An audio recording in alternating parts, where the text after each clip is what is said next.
ก็ให้เซลล์นั่งเซ็งค่ะเนาะยินจมอย่านำข่าวดีกดเข้ามาด้วยข่าวดีในซองไต้พาเที่ยวดูไต้วันนี้ค่ะเอาค่ะตอนจากคลิปวิดีโออันในข่าวดีของในกอเขากว่าเล่นน้ำเนาะข่าวเดียวอ่อนไอ้กอเขากว่าเลเขื่อนแม่เงือดเนาะอำนั้นห้องว่าพายลงนี่ค่ะเนาะเขื่อนแม่เงือดมีไว้อยู่ที่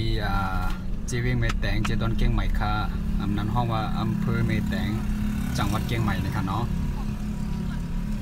เงาลายที่เป็นจังหือเขากับตัวจำกันค่าเอาจังอ่ะ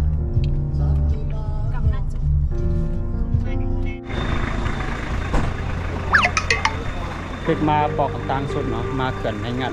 มาเขื่อนให้งัดเดี๋ยวก็จะงงหน่อยร้านอาหารเขากับเลยจองแพเขากับเลยจองกันนี่ตกลงเอาที่อากาศที่ร้านเนี่ยเหรอร้านนาไปร้านอาหารร้านนาอ๋อมันนั้นมันเต็มแล้วนะเราแม่นั่นกลัวเคยมากลัวกลัว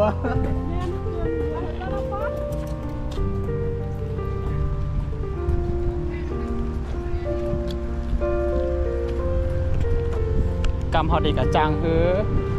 เอาเลยขี่คือขึ้นมาด้านในกันเนาะกว่าที่ร้านอาหารร้านนาร้านนาเบิร์นระบังรถเนอะ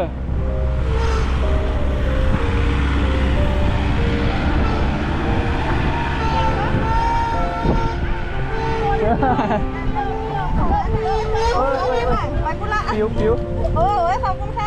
เป็นบัวซัวเหรอโอ้ชัวร์อันนี้ค่ะที่จะให้ใบแม่เนี่ยอ๋อโอเคคือมาได้จองมามาได้ตั้งใจมาในเมืองแล้วก็ไม่ได้จับปีกเครื่องฝางมาแปะเดือนนี้ให้กับเราซื้อค่ะให้หลับมุ้งกับบอกเลยว่าไปบ้านนาไปร้านนาเนาะเจ้าเดี๋ยวม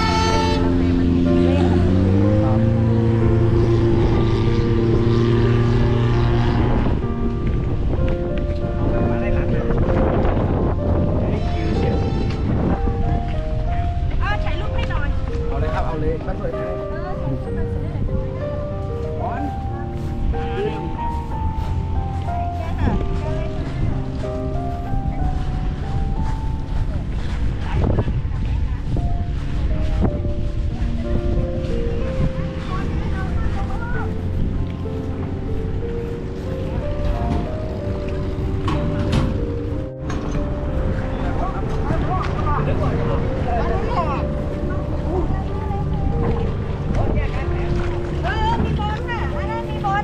ขึ้นไปเลยลูกกันนี้เนาะไปเบอร์36 1 2 3 4 5 6 5นะคะค่ะตั้งน้ำมีในโลกำเดี๋ยวตั้งน้ำกันไปยาวขึ้นเฮือยาวกัน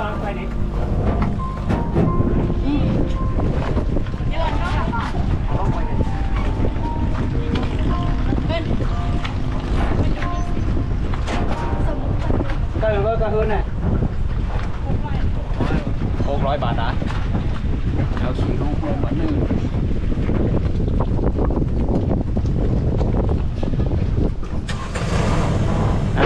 สตาร์ทแล้ว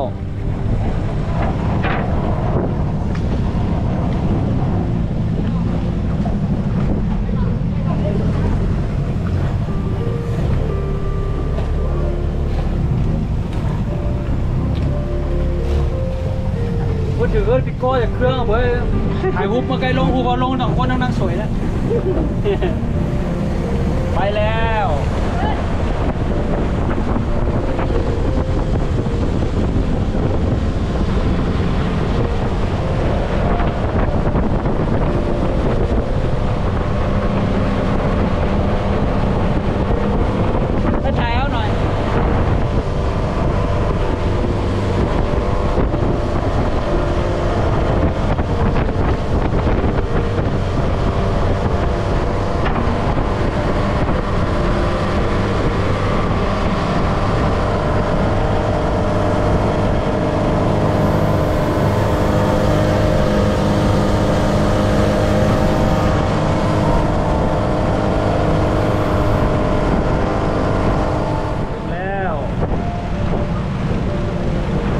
แพลานนาแพแรกเลยมีของเล่นได้ลุงว่ะ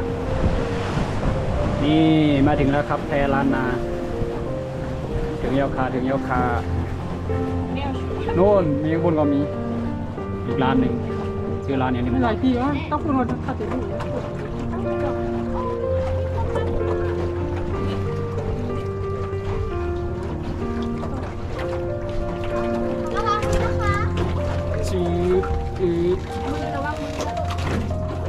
เดินเดี๋ยวไปอยู่บนไหนก็ถอดเด้อมันหนองแหนงลงมาขอชูชีพไปในเลยก็ ครับผม ขอชูชีพตัวนะคะมาเพมาอยู่เพถอดลูก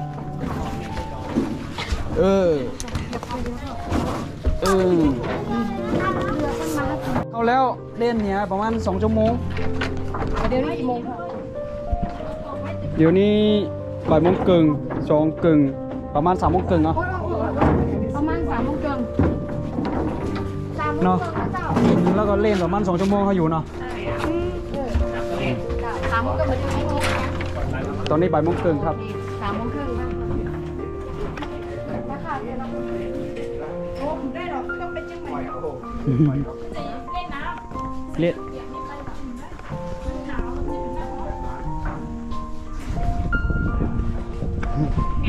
จังอย่างคือใส่เตี๋ยวเลี้ยงเลี้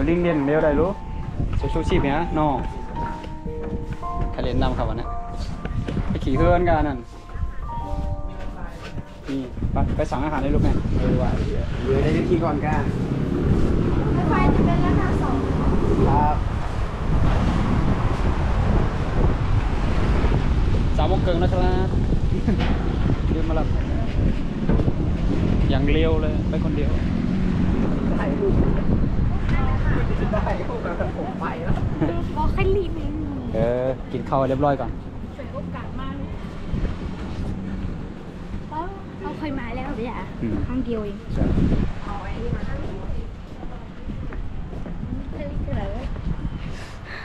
ล้วดีใจ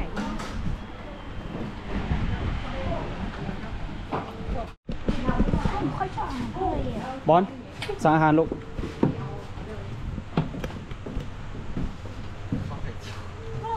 เอาผัดจิ๋วไปกินบ้างไม่ผมไม่ชอบอาหารทะเลต้มยำกุ้งน้ำข้นเอาต้มยำอัน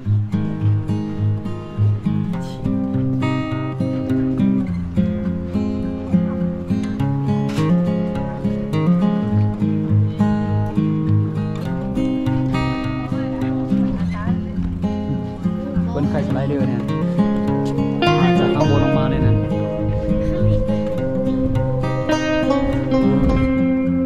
ต่ำเหลือที่สูงเนี่ย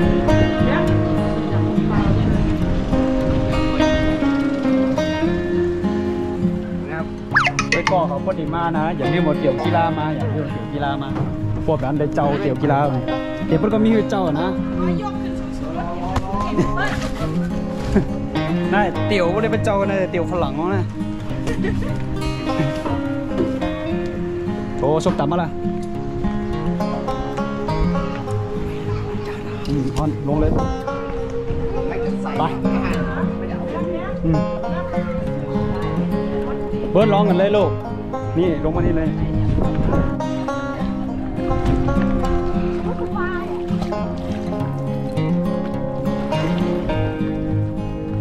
เบิร์ดมาเลยเราไปคนเดียว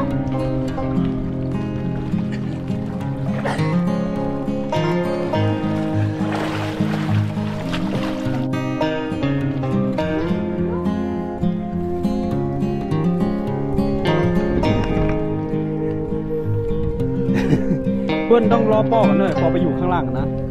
แม่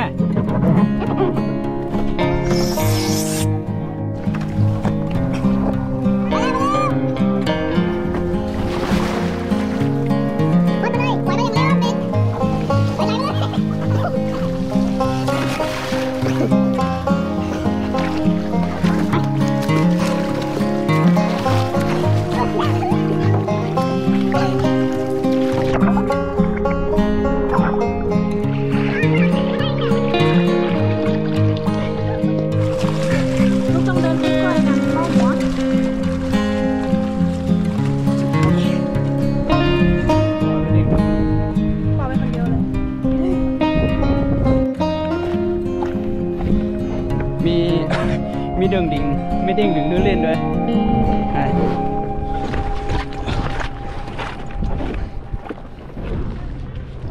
สั่งว่าไว้กอเขามาหน่อยนะเอาเตี๋ยวคาสั้นนะเตี๋ยวกีฬาก็เลยป้อมนะเราจะเลยมาเจ้าที่มาขาดของเปิ่นอ่ะพอเลยเตี๋ยวกีฬามาหอมเลยขาดต้องชุดใส่เล่นอะไรก็เดี๋ยวกันนะ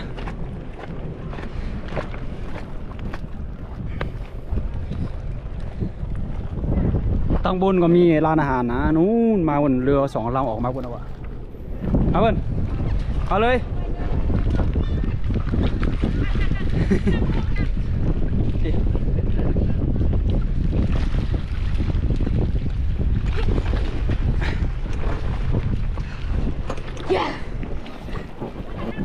เด้งเลยเด้งเลย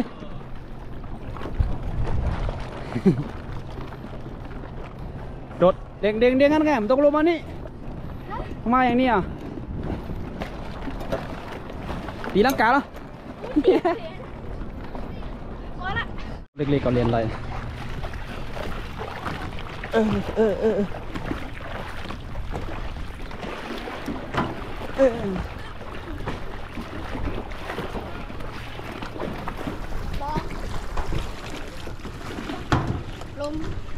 เนี่ยเล็กๆขึ้นแล้วน้องขึ้นพอแล้ว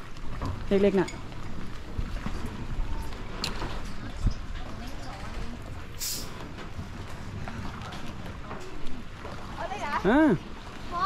สไลด์เลย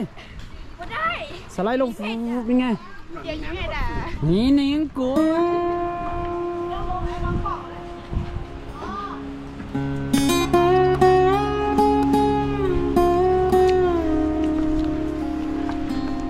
เติมพลังก่อนไปกินลูกกินนะไปกินเนี่ยกุ้งเนี่ย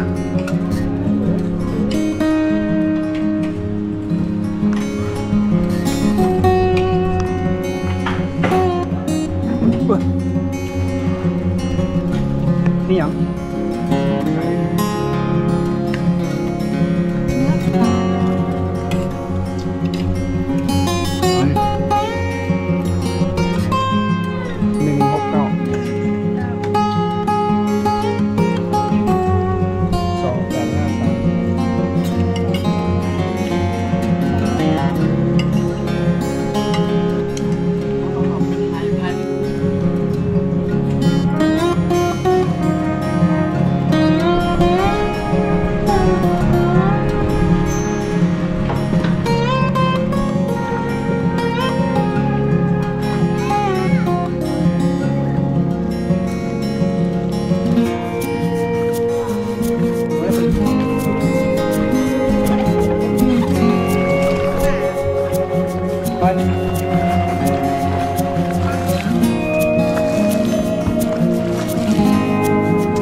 ตอนจากคลิปวิดีโอนี้ก็ข้าวที่ย้อนปอไว้กันเองค่ะเนาะ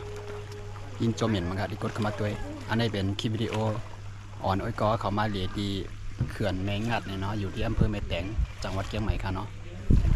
บ้านห้องอย่างโปรแกรมไต้เขาเป็นเจเวงแม่แตงนะเขาเจตอนเชียงใหม่ค่ะใหม่สูงค่ะเนาะอ้อยกอยเสียเขายินจมอย่างนั้นค่ะที่กดเข้ามาตัวแล้วก็อย่าไปลืมกดติดตามค่ะเนาะใหม่สูงค่ะ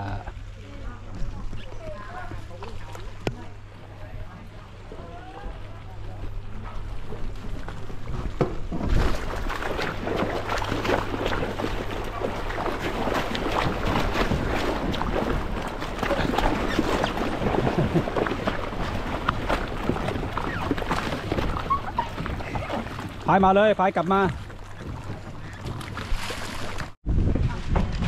มือค่ะ เฮาพอมีติดตามข่าวยามกับมาหลีเกิดไม่งัดเรือพอมาลงได้เลย โอ้ยบอลเสือเทกมาเลย โซกามไว้กามมีสักหน่อยปะ